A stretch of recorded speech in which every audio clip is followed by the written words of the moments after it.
People come from all over, the Midwest or the East Coast, and the landscape here is just, it's outstanding. And Oh, they've yeah. never seen anything like it before. And I get people here that walk out our front doors and they're just like, holy cow, this is amazing.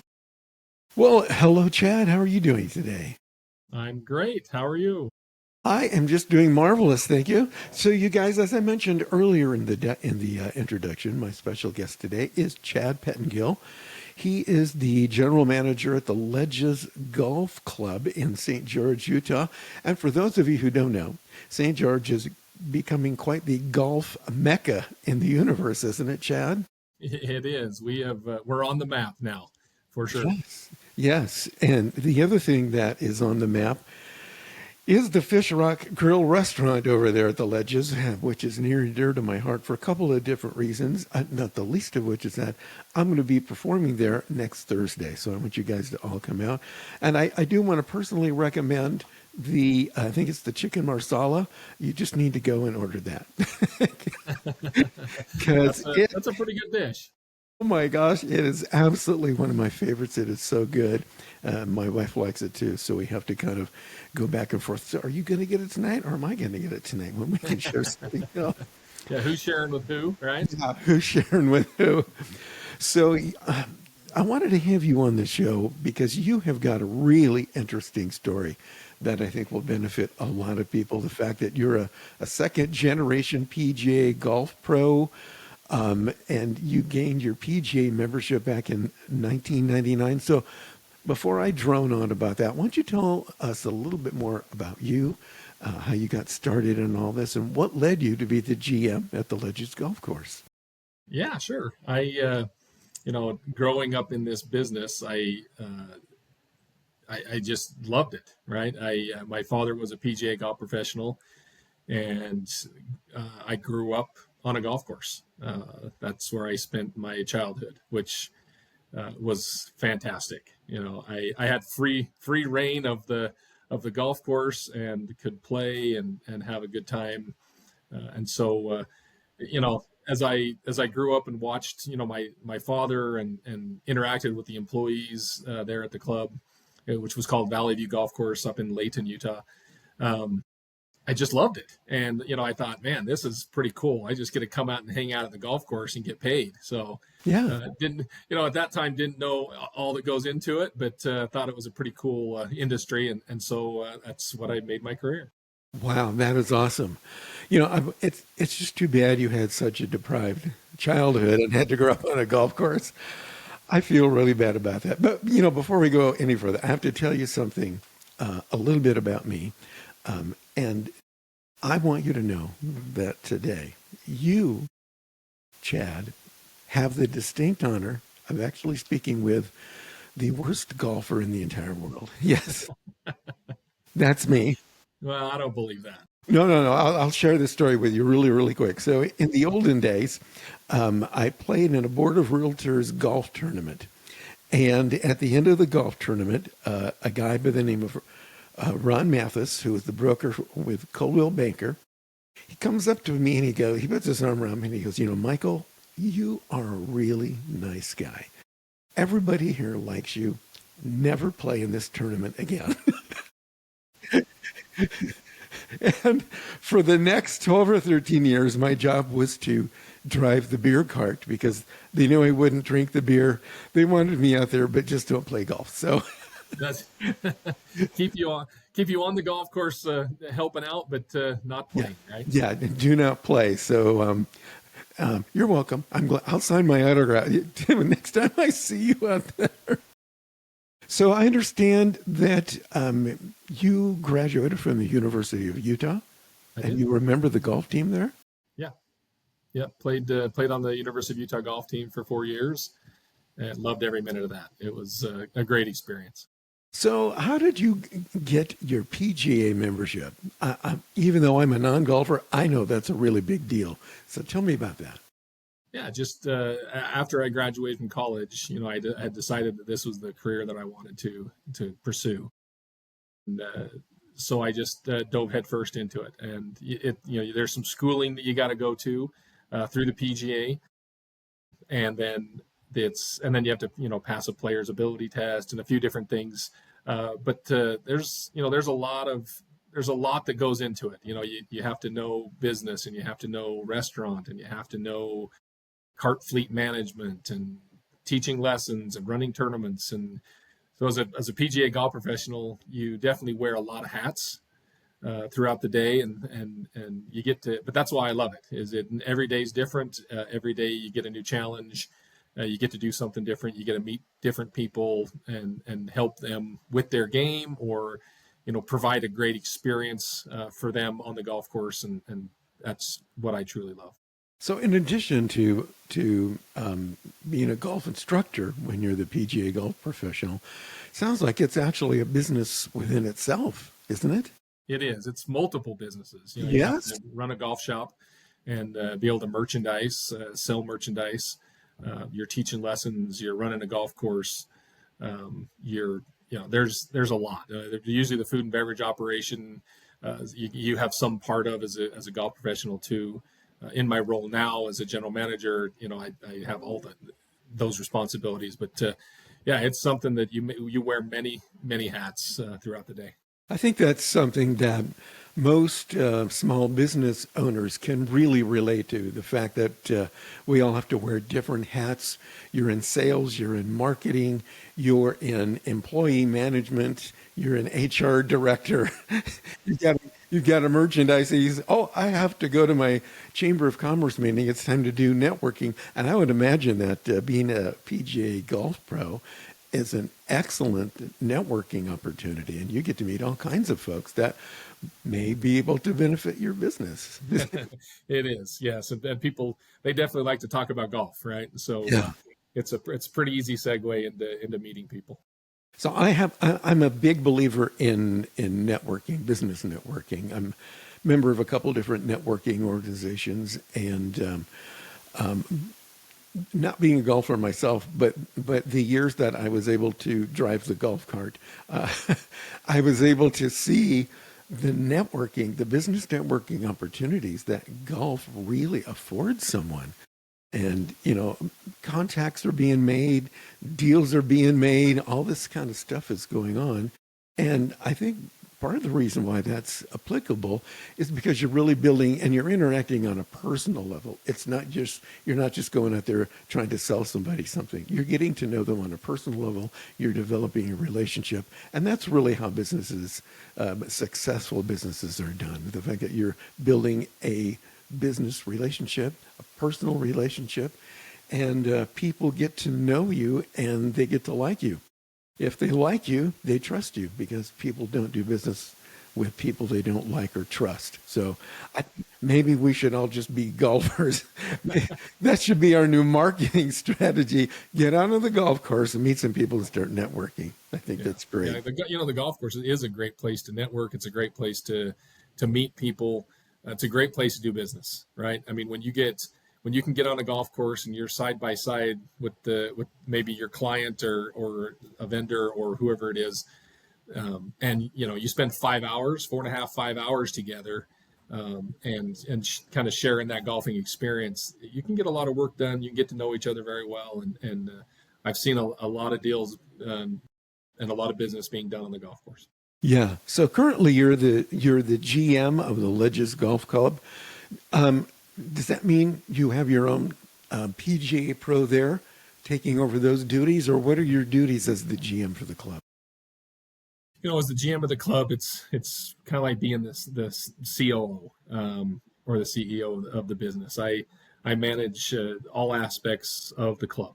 So the restaurants, the golf side, the maintenance of the golf course, maintenance of the property. And even here at the Ledges, we have an added component that a lot of golf clubs don't, where we have vacation rentals. And so we do, we have 151 vacation rentals here that we do golf packages for our golf course and all the other golf courses in St. George. And so we manage 151 on-site vacation rentals and do that too. So there's a lot going on. Well, that is quite a going concern. Yeah, I just learned recently that you guys have 151 vacation rentals. I think that makes sense, especially Now, since St. George seems to be becoming the Gulf center of the universe, or the center of the golfing universe, or at least one of them. There's Pebble Beach and St. George. So, Yeah, there's a few more than that, but but we like the the success that we're having right now, and the eyes that are on us. I mean, I think that there's been if you're part of the golf world, and you golf, you've probably seen some pictures or reels of Instagram stuff from St. George, pictures of golfers in St. George. I mean, it's just been all over social media, and I think that's really helped bring St. George out as a destination for golf. yeah, I've seen a lot of those. I know there's several golf courses. How many PGA rated golf courses are there in St. George? There are, between St. George and Mesquite, we're at about 14. And Oh, Mesquite's only about 30-40 minutes away, and so we kind of use Mesquite and St. George for our golf packages, and we use about 14 different golf courses here. wow. So it literally is becoming the center of the golf universe, or one of the centers of the golf universe. I think that's pretty amazing.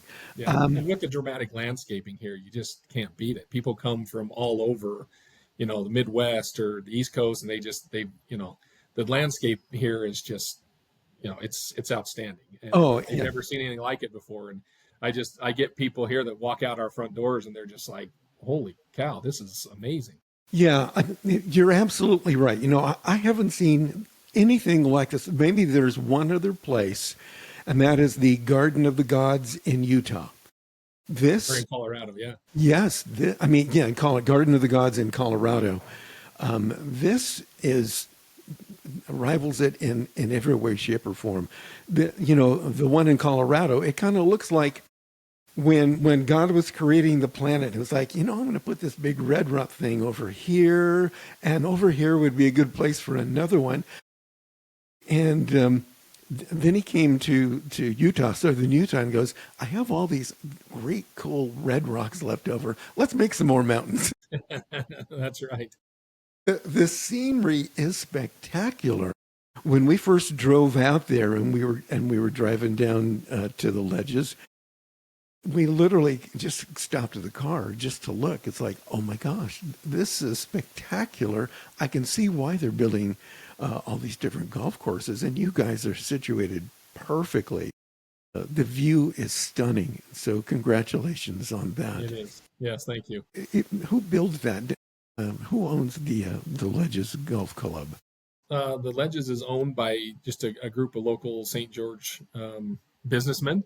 Oh, And yeah, and it was designed by Matt Dye. So they brought Matt Dye in and designed the golf course, and he did an excellent job in making a golf course that uses the land in a really good way. I mean, our back nine borders Snow Canyon State Park, which I'm sure a lot of folks have never heard of Snow Canyon State Park, because there's so many great parks in Utah, but it's a little state park that's basically like a mini Zion. And it's right here in our backyard, and the golf course borders that. And as you're playing holes, there's the dramatic views that you get of the red rocks and the white sandstone, and even the lava flow. It's really cool. yeah. I don't think since I'm not a good golfer anyway, I don't know if that would be a good place for me to learn, because I'd just be busy looking around at all the scenery. I'd never be able to hit the ball. It's like, yeah, it's around here somewhere. So part of your job, I mean, well, you're basically doing everything as the GM. What are some ways that you found successful in marketing the golf club? Here, I think every golf course is different, and every region is different, and you have to kind of look and see what works in each area, because people are different everywhere. But here in St. George, where we're a destination property, we've had to really focus on our out of state, advertising and marketing.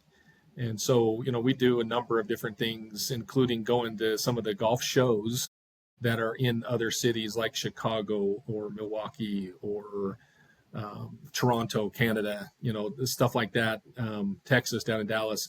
So we attend some of those golf shows that really help us to, because we put up some big banners, and they just the visual that they see, when they walk up, they just, I mean, people stop and they're like, "Is that really what it looks like? It looks like, it looks like the movie Cars, like a Yeah. cartoon." And it's like, yeah, that's truly what our whole, what our 12th hole looks like. That's kind of the picture that we have. And so we get a lot of people looking and coming to us because of that, to where we can go out and talk to them one on one and do that. And then there's just the other stuff as far as being in the right national publications, and doing social media marketing. I mean, that's been a big one. The really big ones that we've been working on is with some of the golf influencers, and their social media presence, Yeah. because they have such a following, and it's our target market. And so we've focused on bringing some of the influencers in, and having them stay in our units and play the golf course. And that has really helped to bring people here and get eyes on our facility, and just how spectacular it is. Yeah. I think influencers is a really big deal. I have since I own my marketing company, I have the ability um, to reach specific influencers, celebrity influencers in a variety of markets. And I think a lot of business people are shocked and surprised to learn that, yes, you can access them and you can use them in your advertising and marketing on social media. True celebrity influencers and professional influencers are a great way to add credibility to your business, to help get the word out, and add a lot more leverage to what you've got going on, rather than just the same old, we're all, a lot of people are doing social media, but they don't really know how to leverage and do it, correctly. And it's like, oh, I can have a celebrity influencer. Well, yes, you can. So I started when I'm making my rounds with my clients in the various networks, I show them, a sample of influencers that they would have access to, and they're all shocked. It's like, oh, they do that? I go, yeah, you can have access to that. I have to ask Yeah. you a question really quick. So when Yeah. you're out making the rounds and you're in Chicago and these places, and are people shocked to learn that this amazing golfing environment is in St. George, Utah? Are they like, really? St. George? Yeah. Yeah. Most of them are like, where are you located? Where's this? And they haven't heard of us. But I mean, recently, I mean, in the last, say, year to two, more and more people are finding us, right, and realizing where we are. They've seen something on social media because of the influencers, because of the people that are posting content, that it seems like when we go to these shows, we're recognized more now than we were maybe 5-6 years ago. And people are kind of or realizing, especially golfers are realizing, oh, hey, yeah, I've heard of St. George. I where is that exactly? But I've heard of it. I've seen some content, and I want to go there. How do we get there? Yeah, no, that's amazing. Do they have any shows in Naples, Florida, or Hawaii that you guys attend?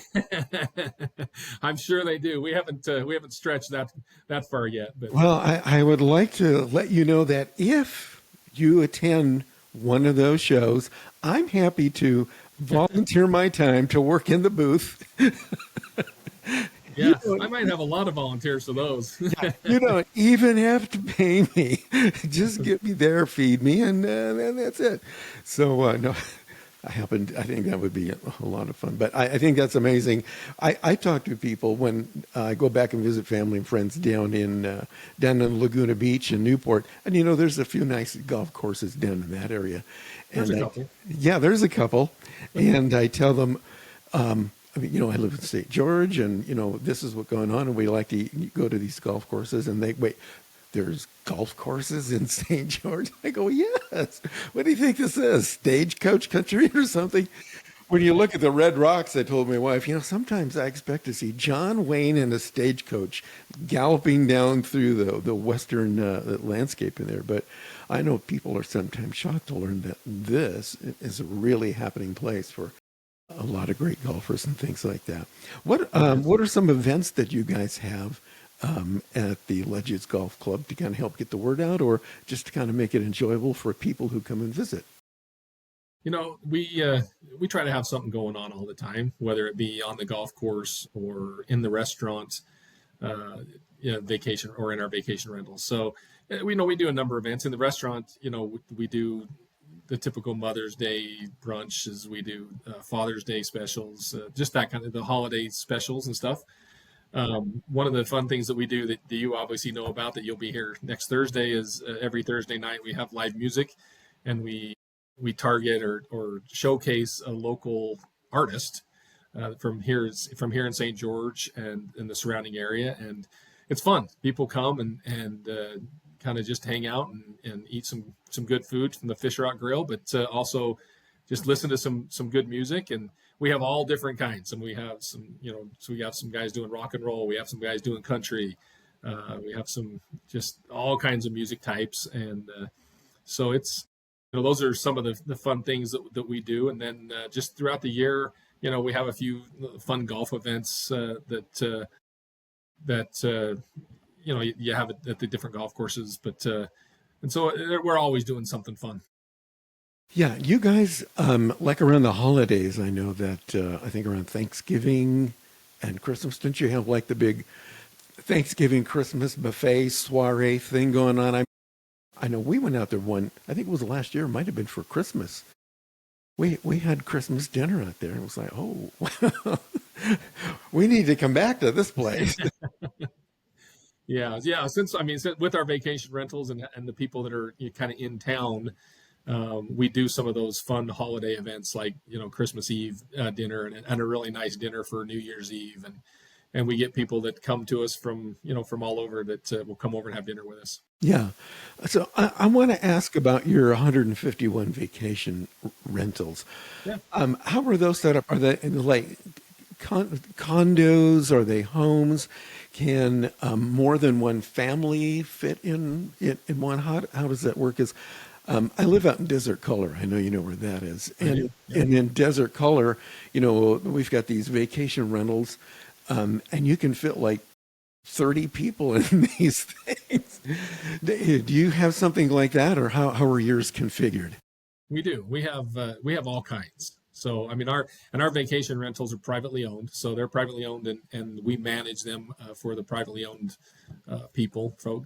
And so, but we have units that range from a 2 bedroom, 2 bath that will sleep 4 people, all the way up to 7 and 8 bedroom homes that have their own amenities, pools and pickleball courts and hot tubs and basketball courts and arcades and stuff like that inside the home, that people, so you could get multiple families or family reunions coming to one of those big homes, and we get that quite often. Have you So guys and showcased any of the homes on like the parade of homes that happen every year?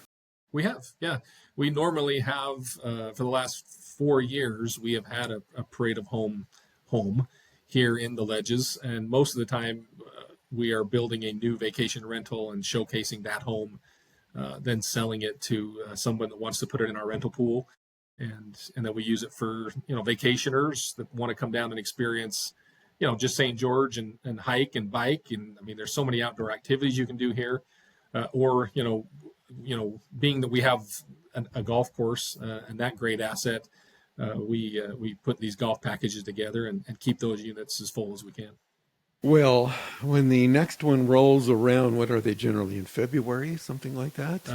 Yeah, mid-February. I'm definitely going to make a point to travel on down there and check out the new one that you're doing, because that's one of my favorite things to do is to check out all of the new homes, be they rentals or investment properties that go up on the parade of homes.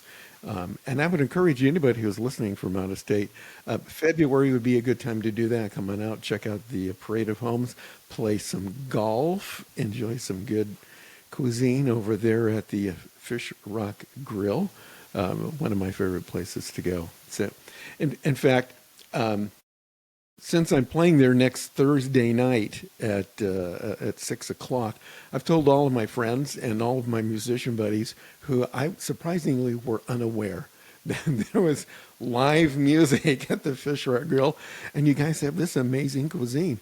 So you guys better stock up for next Thursday when I show up, because I have a Okay. whole have a whole bunch of hungry musicians, and their wives, I think, are going to show up. So I think it's I don't know if it's the best kept secret, but because it's kind of on the outskirts of town, I find that a lot of people don't take the 7.38-minute drive just to go down the road and go, oh my gosh, I had no idea this was here.